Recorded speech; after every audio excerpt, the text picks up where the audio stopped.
Jonyuol jopuonjre skund primar ma Sagana Muslim e kaunti ma Kirinyaga obago ng'anyo ka gikwedo okang' mokaw gi migawo mar somo mar tamo skundno e thuolo mar bedo kod junior secondary higa mar 2.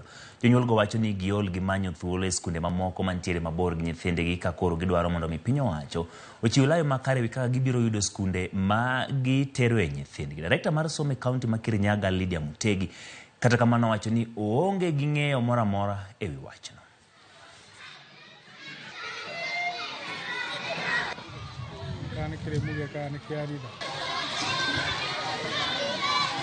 Hii shule ni ya kitambo, si ndio? Si ya saa hizi hii shule. Ati mtasema hakuna junior secondary, ni ya saa hii. Last time walisema hakuna classes, saa hizi kuna empty classes. Hizo empty classes wanataka ziende wapi? Alafu second, ukienda Lower Sagana unaambiwa classes zimejaa. Sisi tupeleka watoto wapi? Waende wakaanguka kwa mto wakienda Dhaju.